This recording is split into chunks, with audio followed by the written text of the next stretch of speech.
So, yan. Eto nga, makakasundo mo daw ba yung mga tao dito sa Czech Republic? So, ako, in my personality, wala pa akong problema pagdating sa katrabaho. Wala akong problema pagdating sa mga taong nakapaligid sa akin. Siguro dahil mabait ako. Hindi, joke lang. Hindi yan. I mean, minsan kasi kailangan galingan nyo rin ang pakikasama nyo. So, isa yun sa siguro isang way para malesen yung problem natin or stress natin pagdating sa trabaho. Kapag medyo, pleaseable, kumbaga parang ganun.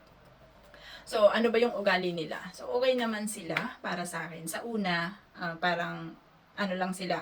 Kumbaga, hindi kayo papansinin, ganun. May mga ganung factor, no? Parang, titingnan lang kayo, ganun. Something like that.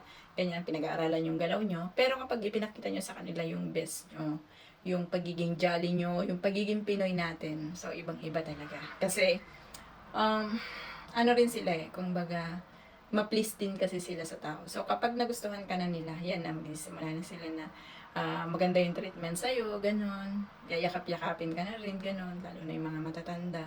So, sila kasi dito is parang hindi natin kagaya na yung mga magulang natin is kasama natin hanggang sa pagtanda. Sila kasi, lalo na kapag kagaya niya may katrabaho ako na, I think nasa 58 na siya.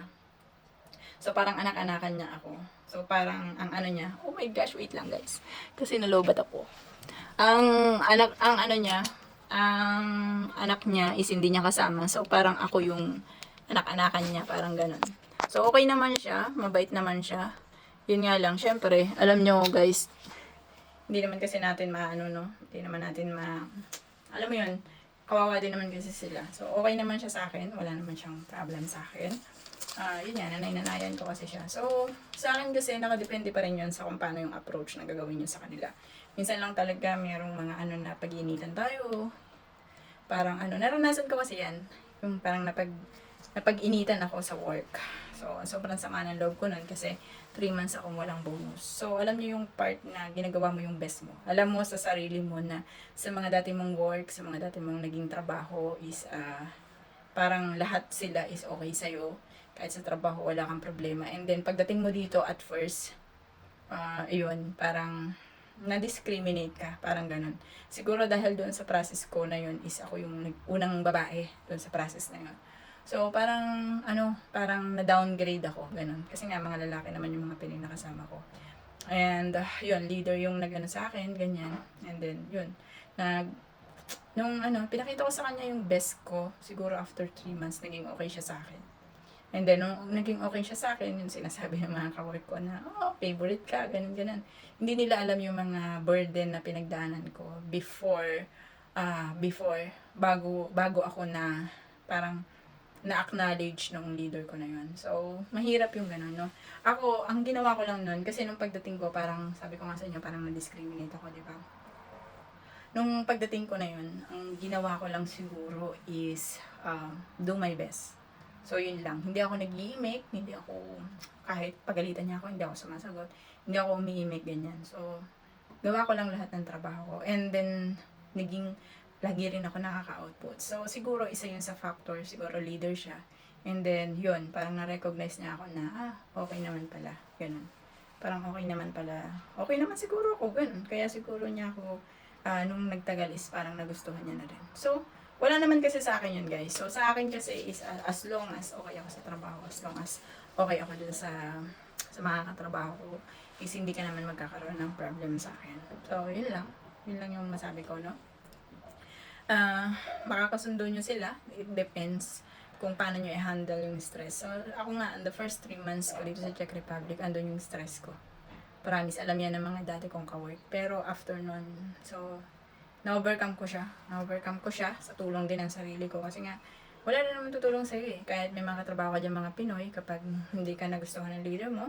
So, buhat yourself na lang, ganun. Buhat yourself. So, ganun. And, nung time na nagustuhan ako, kasi nga, syempre, burden ako ng 3 months. So, nag-isip na ako niya na mag-apply, mag-resign sa work, ganyan. Pero, dahil nga may binabayaran akong bahay, so, hindi ako pwedeng mag-resign basta-basta. 'Di ba? So, ang ginawa ko, may gano'n ako. Naghahanap ako ng pwede kong applyan. So, after 5 months, di ba 3 months ako parang pinag-iinitan. So, nung mga 4 months na ganyan, parang nagiging okay na sa kanya yung leader ko. Babae kasi siya. So, babae siya, tapos ibang lahi. So, yun. Tapos, nagiging okay na siya. Siguro na-recognize niya na ako, ganyan. Tapos, after nun, nung naka 5 months ako, nalaman ko na pwede na pala ako mag-apply, ganyan. Nag-apply na ako. Hanggang sa, at the other side naman is parang nagugustuhan na ako ng leader ko. Tapos parang nagiging okay na yung approach niya sa akin, ganyan. Okay na siya, ganyan, ngumingiti na siya. And then kapag may sasabihin siya, dinadirect niya na sa akin, hindi na dumadaan dun sa mga pioneer ko na mga kasamang lalaki. So direct na siya sa akin nagsasabi, ganyan, okay. Di parang na-lessen na yung burden ko. Doon naman yung time na after 6 months yun, nag-resign na ako. Yung resign ko na yun, after 2 months ang rendered kasi noon. So, 6 months plus 2 months equals 8 months. So, after 8 months, umalis na ako doon sa trabaho ko na yun. Nadatnan ko naman dito sa bago kong trabaho is mga okay naman yung mga lokal.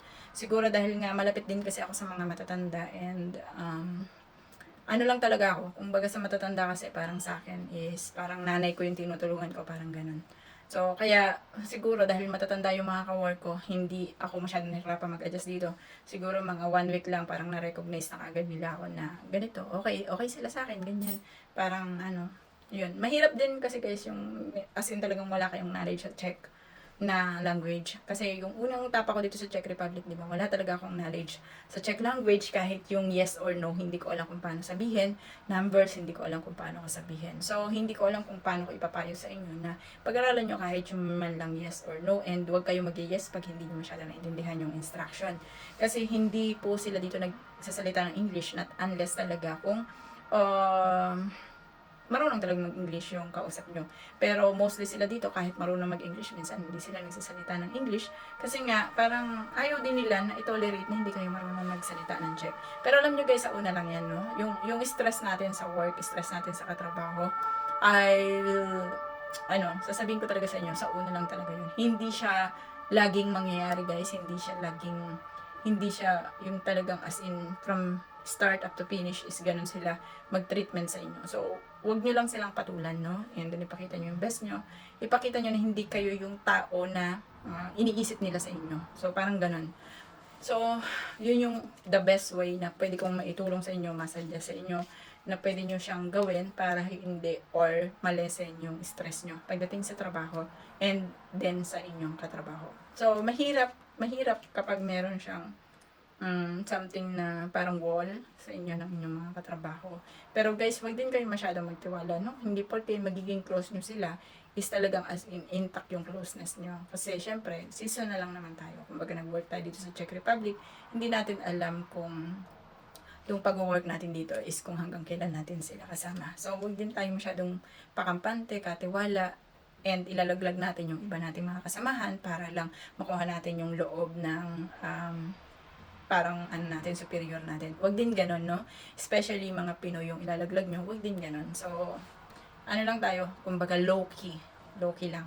Para sa ating mga Pinoy, ganun. Low-key lang tayo, no? Ipakita natin na iba tayo sa ibang lahi. So, yun lang guys.